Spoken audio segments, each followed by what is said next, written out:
नमस्कार मित्रांनो, स्वागत आहे तुमचं एसविकेशन यूट्यूब चॅनलवरती। 16 मार्च रोजी आपला इतिहास व राष्ट्र विषयाचा पेपर आहे ना, त्यामध्ये जर तुम्हाला 40 पैकी 40 मार्क्स स्कोर करायचे असतील तर हा जो व्हिडिओ आहे ना खूप इम्पॉर्टंट असणार आहे। कारण तुम्हाला मी सांगणार आहे पेपरमध्ये कसे प्रश्न विचारले जातील ते पण तुम्हाला उत्तरांचे सांगणार आहे। म्हणजे तुम्हाला जो पूर्ण प्रश्नपत्रिका आहे ती मित्रांनो तुम्हाला मी डिटेलमध्ये सोडवून दिलेली आहे। फक्त तुम्हाला काय करायचं आहे, व्हिडिओ शेवटपर्यंत पाहायचा। चला तर मित्रांनो, मला माहिती आहे तुमच्याकडे खूप कमी वेळ शिल्लक आहे, त्यामुळे थोडंसं टाइमपास न करता आपण डायरेक्टली व्हिडिओला सुरुवात करूया। लक्षात घ्या, आता पहिल्या प्रश्नाकडे जाऊया। पहिला प्रश्न आहे आपला प्रश्न क्रमांक 1, त्यामध्ये आहे दिलेल्या पर्यायांपैकी योग्य पर्याय निवडून विधाने पूर्ण करा 3 मार्क्ससाठी। 3 मार्क्ससाठी म्हणजे मित्रांनो तुम्ही बघू शकता 1, 2 आणि मित्रांनो तुम्हाला 3 प्रश्न दिलेले आहेत। 3 एमसीक्यूज आहेत आणि 3 एमसीक्यूज तुम्हाला सोडवायचे 3 मार्क्ससाठी। आता पहिला प्रश्न पाहूया, आधुनिक इतिहास लेखनाचा जनक डॅश डॅश यास म्हणता येईल। पहिला पर्याय वॉल्टेयर, दुसरा आहे रेने देकार, तिसरा आहे लिओपोल्ड रांके, त्यानंतर चौथा आहे कार्ल मार्क्स। लक्षात घ्या मित्रांनो, उत्तर असणार आहे ऑल्टेयर। कारण मित्रांनो ऑल्टेयर यांना आधुनिक इतिहास लेखनाचे जनक म्हणतात मित्रांनो, त्यामुळे मित्रांनो उत्तर असणार आहे पर्याय क्रमांक अ ऑल्टेयर। त्यानंतर आपल्या दुसऱ्या प्रश्नाकडे, मथुरा शिल्पशैली डॅश डॅश काळात उदयास आली। लक्षात घ्या, कुशाण, गुप्त, राष्ट्रकूट आणि मौर्य। मित्रांनो उत्तर आहे कुशाण। मित्रांनो लक्षात घ्या, 2 अत्यंत सोपे प्रश्न मित्रांनो, ते इझिली तुम्ही मित्रांनो यामध्ये 2 मार्क्स स्कोर करू शकता। तिसरा मित्रांनो प्रश्न आहे आपला, कोलकाता येथील डॅश डॅश हे भारतातील पहिले संग्रहालय होय। त्यामध्ये पाहू शकता तुम्ही गव्हर्नमेंट म्युझियम, राष्ट्रीय वस्तू संग्रहालय, त्यानंतर छत्रपती शिवाजी महाराज वस्तू संग्रहालय, त्यानंतर भारतीय संग्रहालय। तर याचं उत्तर असणार आहे भारतीय संग्रहालय, पर्याय क्रमांक ड। मित्रांनो भारतीय संग्रहालय तर याचं बरोबर उत्तर आहे। लक्षात घ्या, तुम्हाला 3 एमसीक्यू विचारले होते, 3 एमसीक्यू तुम्हाला तर मी उत्तर सांगितले आहेत। खूप सोपे प्रश्न आहेत, काहीच प्रॉब्लेम नाही। आता जाऊया आपल्या पुढच्या प्रश्नाकडे। पुढचा प्रश्न आहे, पुढील पैकी प्रत्येक गटातील चुकीची जोडी ओळखून लिहा। हे पण मित्रांनो 3 मार्क्ससाठी प्रश्न आहे। 3 मार्क्ससाठी मित्रांनो पाहू शकता तुम्ही 3 तुम्हाला मित्रांनो प्रश्न सोडवायचे आहेत। 1-1 मार्कचे मित्रांनो प्रश्न आहेत। त्यामध्ये पहिला प्रश्न आहे Rene Descartes discourse on the method, Karl Marx Das Kapital, आणि त्यानंतर मित्रांनो George William Friedrich reason in history Hegel, Leopold on Ranke the histories. लक्षात घ्या मित्रांनो, याचं जे चुकीची जोडी कोणती असणार मित्रांनो, ह्या जे 3 जोड्या आहेत ना, पहिल्या 3 जोड्या ह्या बरोबर आहेत, तुम्ही पाहू शकता।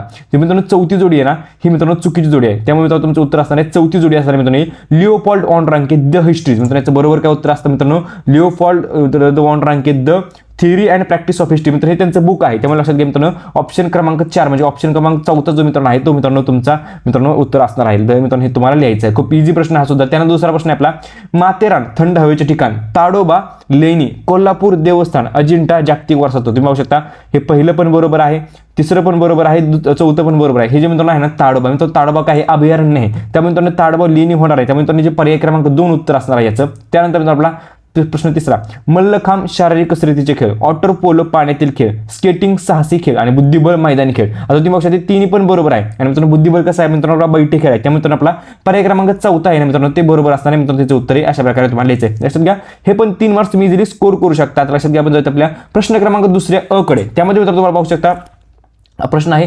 सूचनेप्रमाणे कृती पूर्ण करा। मित्रांनो तुम्हाला काय करायचे, कृती करायचे किती मार्क्ससाठी मित्रांनो, 4 मार्क्ससाठी। मित्रांनो 4 मार्क्ससाठी कोणतेही 2 प्रश्न म्हणजे तुम्हाला लक्षात घ्या, तुम्हाला 2-2 मार्काचे प्रश्न आहेत। त्यामध्ये 1 मित्रांनो तुम्ही फक्त 2 आणि 3 आणि मित्रांनो 3 पैकी तुम्हाला 2 प्रश्न सोडवायचे आहेत। त्यामध्ये मित्रांनो पहिला प्रश्न पाहूया आपण, संकल्पना चित्र पूर्ण करा। लक्षात घ्या, त्यामध्ये मित्रांनो संकल्पना चित्र तुम्ही कशा प्रकारे विचार केलेला आहे, विचारले गेलेला आहे इतिहास लेखनाचा हेतू, जियाउद्दीन बर्नी, आणि तुम्हाला खाली ब्लँक आहे। त्यानंतर इकडे बाबराला कराव्या लागलेल्या युद्धाची वर्णन आहे, त्यामध्ये मित्रांनो ब्लँक आहे। त्यानंतर तुझुकी बाबरी, त्यानंतर इकडे आहे काश्मीरचा इतिहास, कल्याण, आणि त्यानंतर खाली ब्लँक दिलेला आहे। त्यानंतर मित्रांनो छत्रपती शिवाजी महाराजांच्या कारकिर्दीतील माहिती, मित्रांनो ब्लँक दिलेला आहे। मित्रांनो सभासद बकर, अशा प्रकारे तुम्हाला मित्रांनो ह्याचं उत्तर लिहायचं। लक्षात घ्या, तुम्हाला उत्तर मी सांगून देतो। पहिले जे मित्रांनो इतिहास लेखनाचा हेतू, त्याच्या खाली जियाउद्दीन बर्नी आणि मित्रांनो खाली असणार आहे तारिक ई फिरोजशाही, मित्रांनो त्याचं उत्तर असणार तुम्हाला स्क्रीनवरती पण दाखवते। त्यानंतर मित्रांनो बाबराला कराव्या लागलेल्या युद्धाची वर्णन आहे, त्यामध्ये मित्रांनो काय उत्तर असणार आहे बाबर मित्रांनो, आणि त्यानंतर तुझुकी बाबरी अशा प्रकारे। त्यानंतर काश्मीरचा इतिहास, कल्याण, आणि मित्रांनो लास्टला काय असणार आहे रजत रंगिणी अशा प्रकारे त्याचं उत्तर आहे, तुम्ही पाहू शकता स्क्रीनवरती। त्यानंतर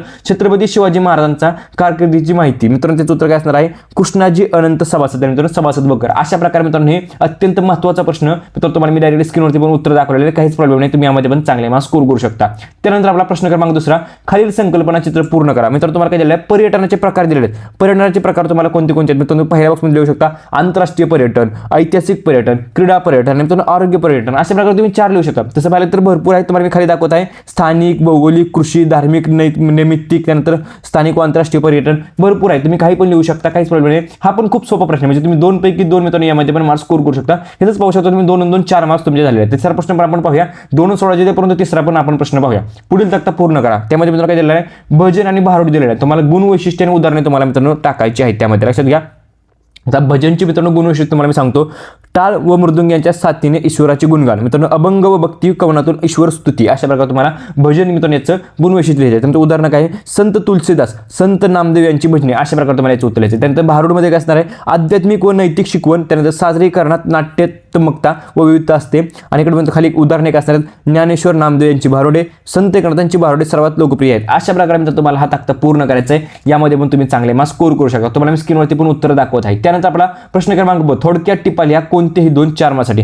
हा पण मित्रांनो प्रत्येकी 2 मार्कचा प्रश्न आहे. तुम्हाला 3 प्रश्न दिलेले आहेत, तुम्हाला मित्रांनो 2 प्रश्न सोडायचे आहेत. त्यामध्ये मित्रांनो आपला पहिला प्रश्न आहे कला. मित्रांनो कलाचा मित्रांनो तुम्ही काय उत्तर लिहू शकता, कलावरती तुम्हाला टिपा लिहायची. मित्रांनो तुम्हाला 4 पॉईंटमध्ये लिहायचे. मित्रांनो पाहू शकता, स्वतःला आलेले अनुभव आणि त्यातून प्राप्त झालेले ज्ञान त्याच्यात मनातील भावना इतरांपर्यंत पोहोचवाव्या. ही प्रत्येक व्यक्तीची सहज प्रवृत्ती असते. या सहज प्रवृत्तीच्या प्रेरणेतून जेव्हा एखादी सौंदर्यपूर्ण निर्मिती केली जाते तेव्हा तिला कला असे म्हटले जाते. म्हणजे कला कशाला म्हटलं जाते पहिल्या पॉईंटमध्ये सांगून दिलेलं आहे, काहीच प्रॉब्लेम नाही, इझिली सांगितलेलं आहे. त्यानंतर दुसरा आहे मित्रांनो, कला निर्मितीच्या मूळ अशी कलाकाराची कल्पकता, संवेदनशीलता, भावनशीलता आणि कौशल्य हे घटक अत्यंत महत्त्वाचे असतात.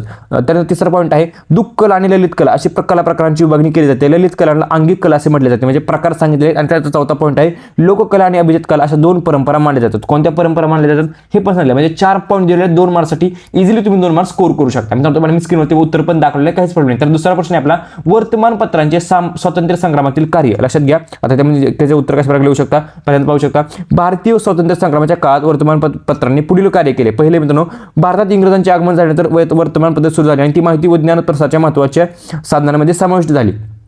दुसरा पॉईंट आहे, स्वातंत्र्यपूर्व काळातील काही प्रमुख नेत्यांनी सुरू केलेल्या वर्तमानपत्रांनी स्वातंत्र्य संग्रामात मोठा सहभाग घेतला. समाज प्रबोधनासाठी कार्य करणाऱ्या वर्तमानपत्रांनी जनतेमध्ये जागरूकता निर्माण करून स्वातंत्र्य संग्रामातील माहितीचा प्रसार केला. हे 2 अत्यंत महत्त्वाचे मुद्दे. त्यानंतर तिसरा मुद्दा आहे, दर्पण या अंकाने त्या काळातील राजकीय, आर्थिक आणि सामाजिक आणि सांस्कृतिक परिस्थिती लोकांच्या समोर आणली. कोणी आणली मित्रांनो, दर्पण. मित्रांनो दर्पणबद्दल काय केलेलं ते सांगितलं. त्यानंतर चौथा आहे, ज्ञानोदय या वर्तमानपत्राने 1857 संघर्षाचे महत्त्वपूर्ण प्रसंग आणि बातम्या प्रसिद्ध केल्या. बहुजन समाजाच्या समकालीन परिस्थितीचे विवेचन दिनबंधू या वर्तमानातून करण्यात आले.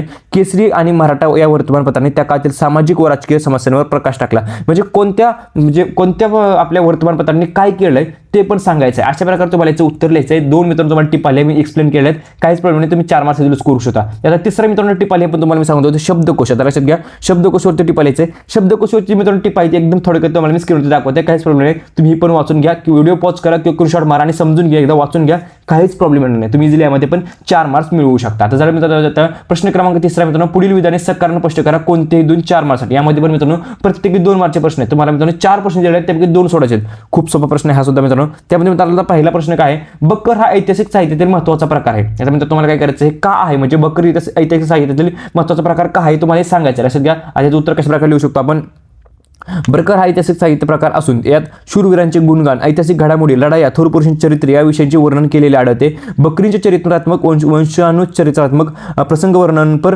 पंथीय, आत्मचरित्रपर, कैफियत, पौराणिक व राजनीतीपर असे प्रकार असून यातून आपल्याला राजे महाराजांची यांच्या कार्याबद्दल माहिती मिळते. उदाहरणार्थ शिवाजी महाराजांच्या कारकिर्दीविषयक सभासद बकर, पानिपतच्या युद्धाविषयीची भाऊसाहेबांची बकर, तसेच होळकरांचे घराणे व त्यांच्या योगदानाची माहिती देणारे होळकरांची कैफियत ही बकर. यावर राजांची चरित्रे व यांची कारकिर्दी यांच्या अभ्यासासाठी बकर हा महत्त्वाचा संदर्भ असल्याने तो ऐतिहासिक साहित्याचा एक महत्त्वाचा प्रकार आहे असे म्हणता येते. मित्रांनो इझिली तुम्हाला मी 4 पॉईंटमध्ये 3 पॉईंटमध्ये आन्सर सांगितलेले आहे. महत्त्वाचे मित्रांनो मुद्दे इन्क्लूड केलेले आहेत. तुम्ही पाहू शकता उत्तर पण स्क्रीनवर दाखवलेलं आहे. तुम्ही यामध्ये पण मित्रांनो 2 मार्क्स इझिली स्कोर करू शकता. दुसरा प्रश्न आहे आपला, तंत्रज्ञानाचा इतिहास अभ्यासावा लागतो. मित्रांनो का अभ्यासावा लागतो लक्षात घ्या मित्रांनो. त्यामध्ये मित्रांनो तुम्ही कशा प्रकारे लिहू शकता, मानवाच्या उत्क्रांतीमध्ये दगडांची हत्यारे बनवण्यापासून ते कृषी उत्पादनाच्या विकासापर्यंत विज्ञान आणि त्यावर आधारित तंत्रज्ञानाने महत्त्वपूर्ण भूमिका बजावली. यानंतरच्या काळात विज्ञानाच्या प्रगतीमुळे उत्पादन प्रक्रियांमध्ये यांत्रिकीकरण झाले. कृषी उत्पादन, वस्तू निर्माण आणि अभियांत्रिकी या क्षेत्रात मोठे बदल घडले. या तांत्रिक बदलांचे कारण परंपरेची साखळी आणि विज्ञान व तंत्रज्ञान यांच्यातील परस्पर अवलंबित समजण्यासाठी तंत्रज्ञानाचा इतिहास अभ्यासणे आवश्यक ठरते. अशा प्रकारे मी तुम्हाला याचं उत्तर लिहायचं आहे. 2 प्रश्न तुम्हाला सोडवायला सांगितले होते. दोन्ही प्रश्न तुम्हाला उत्तर सांगितले, तुम्ही इझिली 4 मार्क्स स्कोर करू शकता. खाली तिसऱ्या प्रश्नाचं पण तुम्हाला मी उत्तर सांगणार आहे, काहीच प्रॉब्लेम नाही आहे. तिसरा प्रश्न काय मित्रांनो आपला, वर्तमानपत्रांना इतिहास या विषयाची गरज पडते. मित्रांनो का पडते, मित्रांनो खरंच पडते तर मित्रांनो का गरज पडते लक्षात घ्या मित्रांनो. तुम्ही पाहू शकता याचं जे उत्तर आहे त्याला मी स्क्रीनवरती व्यवस्थित दाखवत आहे. व्हिडिओ पॉज करा किंवा स्क्रीनशॉट मारा. तुम्ही मित्रांनो याचे उत्तर आहे ते वाचून घ्या, काहीच प्रॉब्लेम नाही. अत्यंत महत्त्वाचा प्रश्न आहे हा सुद्धा. त्यानंतर मित्रांनो प्रश्न क्रमांक 4, विविध विषयांमधील कृतींसाठी प्रशिक्षणाची आवश्यकता असते. मित्रांनो याचं पण जे उत्तर आहे तुम्हाला मी स्क्रीनवरती दाखवत आहे. 3 मुद्द्यांमध्ये दिलेलं आहे. अत्यंत महत्त्वाचं मित्रांनो प्रश्न आहे. तुम्हाला नंतर उत्तर मी स्क्रीनवरती दाखवते. व्हिडिओ पॉज करा, स्क्रीनशॉट मारा, समजून घ्या. मित्रांनो इझिली यामध्ये पण तुम्ही चांगले मार्क्स स्कोर करू शकता. लक्षात घ्या मित्रांनो, प्रश्न क्रमांक 3 मध्ये तुम्ही कशा प्रकारे 4 मार्क्स स्कोर करू शकता तुम्हाला मी सांगितले. त्यानंतर जर आपल्या प्रश्न क्रमांक 14 दिलेले उत्तराचे वाचन करून प्रश्नांची उत्तरे लिहा 4 मार्क्ससाठी. मित्रांनो अत्यंत महत्त्वाचा प्रश्न आहे मित्रांनो. उत्तरावरती मित्रांनो तुम्हाला 4 मार्क्स आहेत. आता उत्तरापर्यंत आपण वाचून घेऊ, व्यवस्थित वाचून घेऊया. महाराष्ट्रातील 12व्या-13व्या शतकातील मंदिरांना हेमाडपंथी मंदिरे असे म्हणतात. हेमाडपंथी मंदिरांच्या बाह्य भिंती बऱ्याचदा ताराकृती असतात. ताराकृती मंदिराच्या बांधणीत मंदिराची बाह्य भिंत अनेक कोनांमध्ये विभागली जाते. त्यामुळे त्या भिंती आणि त्यावरील शिल्पे यांच्यावर छायाप्रकाशाचा सुंदर परिणाम पाहण्यास मिळतो.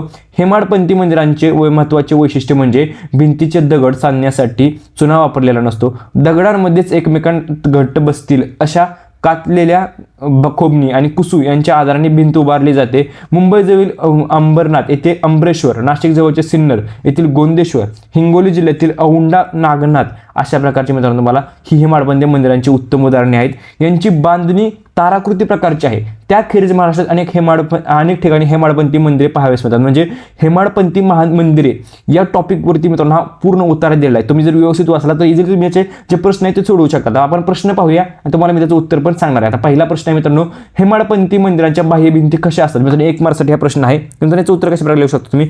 हेमाडपंथी मंदिराच्या बाह्य भिंती बऱ्याचदा ताराकृती असतात. ताराकृती मंदिराच्या बांधणीत मंदिरांची बाह्य भिंत अनेक कोनांमध्ये विभागली जाते. त्यामुळे त्या भिंती आणि त्यावरील शिल्पे यांच्यावर छायाप्रकाशाचा सुंदर परिणाम पाहण्यास मिळतो. लक्षात घ्या मी तुम्हाला मोठं उत्तर दिलेलं आहे. तुम्ही एवढं जर लिहिलं तरी चालेल. आणि जर फक्त तुम्ही एवढं जर लिहिलं हेमाडपंथी मंदिराच्या बाह्य भिंती बऱ्याचदा ताराकृती असतात, तरी मित्रांनो पाहिजे तुम्ही 1 मार्क्स इझिली मिळवू शकता. काहीच प्रॉब्लेम नाही आहे. त्यानंतर दुसरा प्रश्न आहे आपला, हेमाडपंथी मंदिरांची उदाहरणे लिहा. आता मित्रांनो तुम्हाला मी जर उत्तरामध्ये जर मी पाहिलं तर उत्तरामध्ये तुम्हाला मित्रांनो जी उदाहरण आहे ते तुम्हाला दिलं आहे. मुंबई जवळील अंबरनाथ येथील अंबरेश्वर, नाशिक जवळचे सिन्नर येथील गोंदेश्वर, हिंगोली जिल्ह्यातील औंढा नागनाथ येथील मित्रांनो अशा प्रकारे मित्रांनो म्हणजे उदाहरण तुम्हाला दिलेले आहे. तुम्ही इझिली याची उत्तर लिहू शकता. तुम्हाला स्क्रीनवरती पण मी उत्तर दाखवते. त्यानंतर आपला प्रश्न क्रमांक 3, हेमाडपंथी मंदिरांची महत्त्वाची वैशिष्ट्ये कोणती. मित्रांनो 2 मार्क्ससाठी प्रश्न आहे. हे दोन्ही वरचे 1 मार्क्ससाठी होते, परंतु हा 2 मार्क्ससाठी प्रश्न आहे. अत्यंत महत्त्वाचा प्रश्न आहे. त्यानंतर तुम्ही पाहू शकता कोणती कोणती वैशिष्ट्ये आहेत मित्रांनो. हे मंदिरे महाराष्ट्रात 12व्या ते 13व्या शतकात बांधली गेली आहेत. दुसरं आहे मित्रांनो, या मंदिरांच्या भिंती बांधताना दगडांना सांधण्यासाठी चुना वापरलेला नसतो. दगडांना कातलेल्या खोबणी आणि कुसूंच्या साहाय्याने एकमेकात घट्ट बसवले जाते. अशा प्रकारे भिंती उभारली जाते. हेमाडपंथी मंदिरांच्या बांधकामात बाह्य भिंती ताराकृती असतात. या प्रकारच्या बांधणीत बाह्य भिंती अनेक कोनांमध्ये विभागलेली असते. त्यामुळे त्या भिंतीवर असलेल्या शिल्पांवर छायाप्रकाशाचा सुंदर आणि आकर्षक परिणाम दिसून येतो. अशा प्रकारे तुम्हाला वैशिष्ट्य लिहायचे 3 वैशिष्ट्य लिहिले आहेत. अशा प्रकारे जर तुम्ही उत्तर लिहिले हे 2 मार्क्स तुम्ही कन्फर्म करू शकता. म्हणजे ह्या उत्तरावरील प्रश्नाच्या मित्रांनो 4 मार्क्स तुम्ही इझिली स्कोर करू शकता. काहीच प्रॉब्लेम नाही आहे. त्यानंतर आता प्रश्न क्रमांक 5, पुढील प्रश्नांचे सविस्तर उत्तर लिहा. कोणतेही 2 मित्रांनो 6 मार्क्ससाठी. अत्यंत महत्त्वाचा प्रश्न आहे कारण मित्रांनो प्रत्येकी 3 मार्कचा प्रश्न आहे. मोठ्या उत्तराचा प्रश्न आहे मित्रांनो, दीर्घ उत्तरी प्रश्न आहे. लक्षात घ्या. आता पहिला प्रश्न आपण पाहूया. पहिला प्रश्न कोणता आहे मित्रांनो, कार्ल मार्क्स यांचा वर्ग सिद्धांत स्पष्ट करा. अत्यंत महत्त्वाचा प्रश्न मित्रांनो. याचं कशा प्रकारे तुम्ही लिहू शकता. 19व्या शतकाच्या उत्तरार्धात जर्मनीच्या कार्ल मार्क्स यांनी वर्ग संघर्षाचा सिद्धांत मांडला.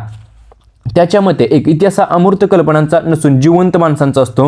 मूलभूत गरजा भागवण्यासाठी उपलब्ध असलेल्या उत्पादन साधनांच्या स्वरूपावर व मालकीवर माणसांचे नातेसंबंध अवलंबून असतात. तिसरा पॉईंट आहे मित्रांनो, समाजातील सर्व घटकांना ही उत्पादन साधने सम प्रमाणात मिळत नाहीत. उत्पादन साधनांच्या या असमान वाटपामुळे समाजाची वर्गावर आधारित विषम विभागणी होऊन वर्ग संघर्ष सुरू होतो. उत्पादन साधने ताब्यात असलेला वर्ग अन्य वर्गाचे शोषण करतो. मानवी इतिहास अशा वर्ग संघर्षाचा इतिहास आहे. अशा प्रकारे मित्रांनो तुम्हाला याचं मित्रांनो उत्तर लिहायचं आहे. तुम्ही पाहू शकता तुम्हाला मी स्क्रीनवरती उत्तर दाखवलेलं आहे. काहीच प्रॉब्लेम नाहीये. व्यवस्थित मित्रांनो तुम्ही वाचून तुम्हाला मी दाखवलं आहे. स्क्रीनशॉट मारू शकता, व्हिडिओ पॉज करून तुम्ही अजून एकदा वाचू शकता. त्यानंतर दुसरा प्रश्न आहे आपला, उपयोजित इतिहासाचा वर्तमान काळाशी कसा सहसंबंध असतो हे तुम्हाला सांगायचं आहे मित्रांनो.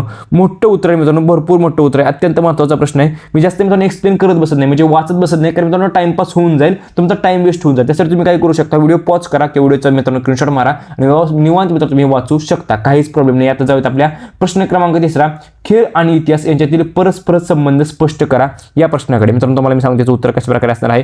खेळ आणि इतिहास यांच्यातील परस्पर संबंध घनिष्ठ आहेत.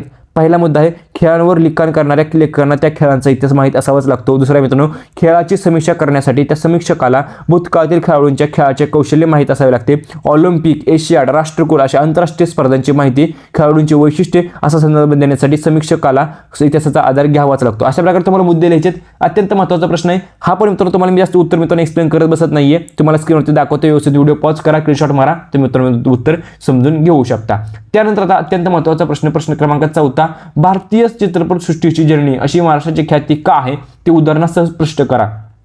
हा पण मित्रांनो इम्पॉर्टंट क्वेश्चन आहे. चला मित्रांनो तुम्हाला मी उत्तर दाखवतो. मित्रांनो उत्तर आहे आपलं, भारतामध्ये पहिल्या पूर्ण लांबीच्या चित्रपटाची निर्मिती आणि प्रदर्शनाचा मान महाराष्ट्राला जातो. 1912 मध्ये दिग्दर्शक दादासाहेब तोरणे, अपकरिंदकर, एस एन पाटणकर आणि पो दिवेकर यांनी परदेशी तंत्रज्ञानाच्या साहाय्याने पुंडलिक हा कथापट मुंबईत प्रदर्शित केला.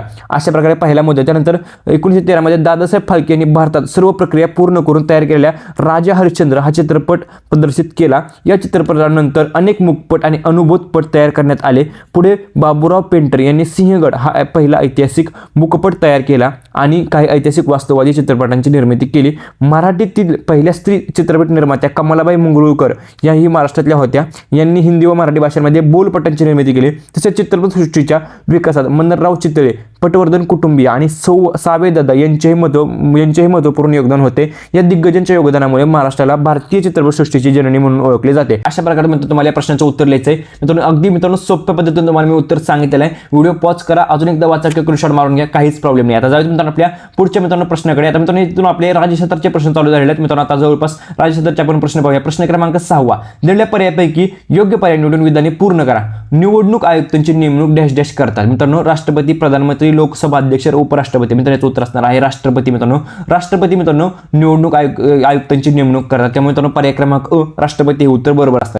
त्यानंतर दुसरा प्रश्न आहे, शेतीचे उत्पादन वाढवण्यासाठी आणि अन्नधान्याबाबत स्वयंपूर्ण होण्यासाठी डॅश डॅश करण्यात आली. मित्रांनो पहिला मित्रांनो जलक्रांती, हरित क्रांती, औद्योगिक क्रांती आणि मित्रांनो धवल क्रांती. मित्रांनो हरित क्रांती करण्यात आली. मित्रांनो पर्याय क्रमांक ब मित्रांनो हरित क्रांती हे जे उत्तर आहे ते बरोबर असणार आहे. त्यानंतर आता जाऊयात आपल्या प्रश्न क्रमांक 7, पुढील विधाने चूक की बरोबर ते सकारण स्पष्ट करा. कोणतेही दोन. मित्रांनो 4 मार्कसाठी म्हणजे मित्रांनो प्रत्येकी 2 मार्कचे प्रश्न आहेत. मित्रांनो 3 पैकी तुम्हाला 2 सोडवायचे आहेत. मित्रांनो आपला पहिला प्रश्न आहे, संविधानाचे स्वरूप एखाद्या जिवंत दस्तऐवजाप्रमाणे असते. म्हणजे हे जे विधान आहे मित्रांनो ते बरोबर आहे. मित्रांनो याचं उत्तर असणार आहे बरोबर आहे. ते मित्रांनो काहीच प्रॉब्लेम नाही. त्यानंतर आपला दुसरा प्रश्न आहे, निवडणूक आयोग निवडणुकीदरम्यान आचारसंहिता लागू करते. मित्रांनो हे पण बरोबर आहे. त्यानंतर आपला तिसरा आहे मित्रांनो विधान, चळवळीला खंबीर नेतृत्वाची गरज नसते. मित्रांनो हे मित्रांनो चुकीचं आहे. मित्रांनो तुम्हाला इथं काय लिहायला पाहिजे, चळवळीला खंबीर नेतृत्वाची गरज असते. अशा प्रकारे तुम्हाला याचं उत्तर लिहायचं आहे. मित्रांनो इझिली तुम्ही मित्रांनो 3 मार्क्स यामध्ये 4 मार्क्स मित्रांनो तुम्ही इझिली स्कोर करू शकता. कारण मित्रांनो प्रत्येकी 2-2 मार्काचे 2 प्रश्न तुम्हाला सोडवायचे आहेत. त्यानंतर तुम्हाला प्रश्न क्रमांक 8 त्यामध्ये पुढील संकल्पना स्पष्ट करा. कोणते एक 2 मार्क्ससाठी. मित्रांनो तुम्हाला 2 मित्रांनो संकल्पना दिलेल्या आहेत. त्यापैकी तुम्हाला